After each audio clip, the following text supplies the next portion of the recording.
Welcome to Unprofessional Movie Discussion, and today we're discussing Den of Thieves.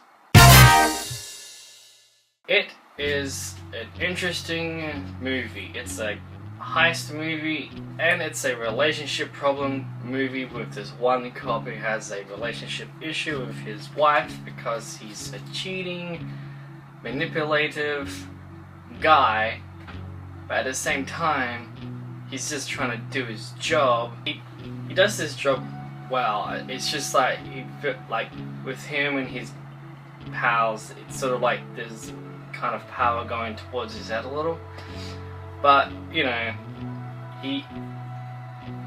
guess in a way he's trying to.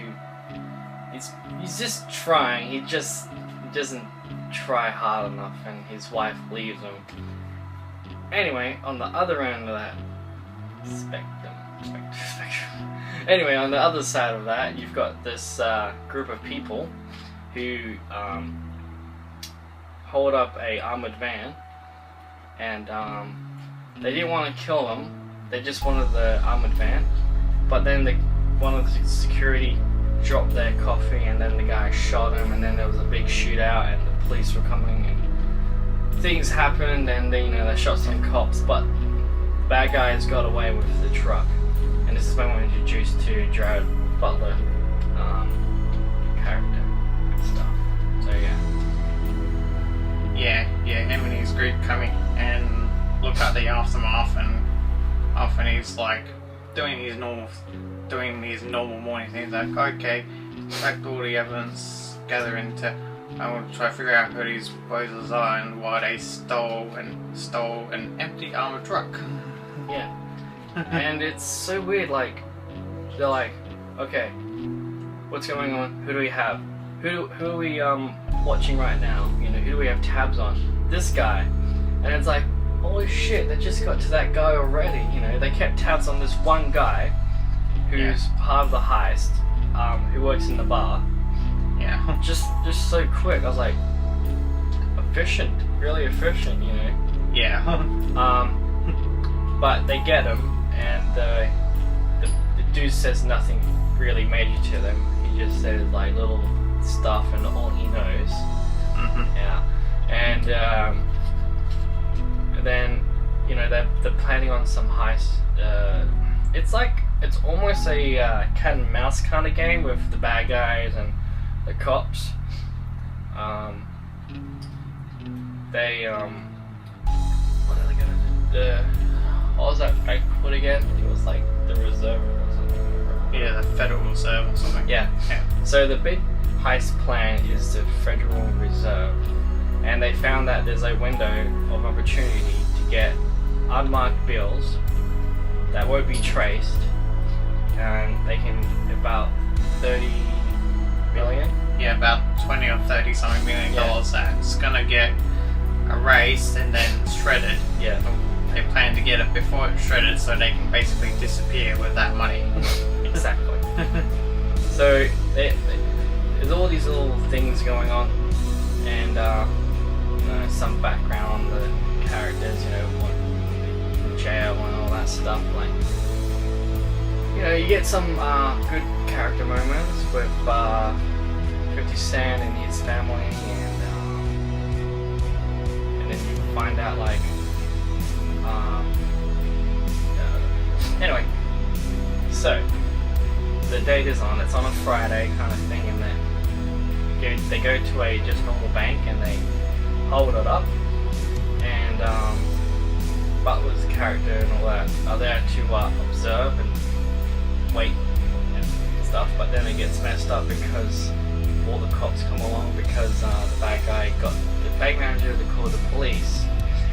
And it was like, we want this, we want a helicopter, we want all this, and if you send a negotiator, a hostage will be shot. So really, really good, a good tactic to keep the police out, trying to get stuff and all that. Yeah, they're basically just buying time to do what they're really trying to do.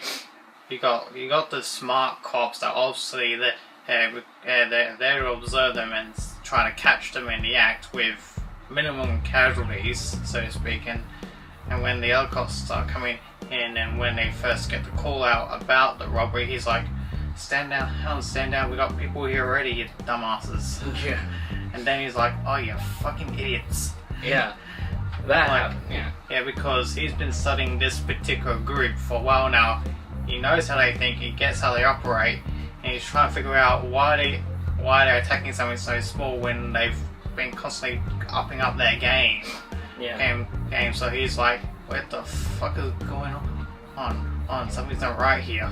So, yeah. So they go in the sewers and they get to the Federal Reserve Bank. Well, actually, they get all their gear, so they get their security uniform, the armored truck, and the money that they stole, and they take it and they get in, and people make a distraction kind of thing, and It's all well planned out, like ages upon ages in advance. They more or less scope it out. The bartender guy, he scopes it out how to do one specific part for his part of the job. They're sitting there waiting for the money to get, counted and sorted and ordered and all that. And then they're all trying to figure out where they've gone on, and then the main cops figure out, we know where they went, so we're gonna converge over there and try and get everyone else to F off, because they're obviously not going to be able to keep up, even though they know almost as much as they do of where they've gone. So yeah, the money's counted, it's all sorted, or it's about they're shipping it all out ready to get rid of it. And the driver's done his part, and he's gone off, and they're about to go and everything, and it's like okay, there's the truck, like, let's go get him. yeah, because they end up at the thing, and they were preparing for a gunfight, and the gunfight goes off, and a few of the first few bad guys die. One cop gets killed, one is injured, and it's like goes after him. Butler's character gets like shot in the hand, and he's like after the other guy, and Curtis gets killed as well just before, and then it's a final confrontation, and the lead bad guy, no bullets, just bluffing, he comes out and he aims his gun at Butler's character, and the bad guy dies, and he's all like, he checks the gun that wasn't loaded and all that stuff, and it's like done, and they checked the SUV they were in, and all they had was the shredded money, and I was like, well, wait, what's going on here? And then it turned out that Donnie was the mastermind the whole time. He planned it all, because in the film he said he remembers things, he can remember things and what people say, and and it's like, well, that's so how could that be not obvious to me or you or whatever? Obviously it was another bigger mastermind plan, because it seems way too simple for him to get a missed opportunity and to all be caught and killed. I was like, wait a minute, this doesn't seem right. It's never this easy. Exactly, because it's like half the bad guys are dead. Most of them are dead. Yeah. Half. Yeah, half of them. Yeah. So one half is dead. Yeah. Another half has gone to London, and pretty much it looks like a sequel bait in a way, because it's like, oh, is that do you own that diamond store across the road or whatever? Yeah. And then Donnie's speaking his British accent. And I don't know if the actor is American or British or whatever, but he pulled off a really good British accent. Yeah. And you see the other bad guys there who was like manipulating the power and the driver and all that stuff. You see them, they're there, so yeah.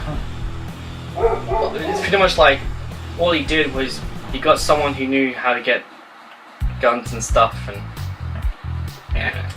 tactical stuff. Yeah, the person can pull off the hardest part while the rest of them do the more easy part. Yeah. So yeah, that's the end of Thieves, and it's a really good action movie. I'll give it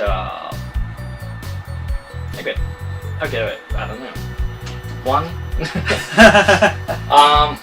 It's a pretty good action movie, so I think I'll give it 3.5. It's a good action movie with a good twist, and yeah. Well, putting consideration of how good the movie is, how in the dark you are, and the end twist, I'll give it 4.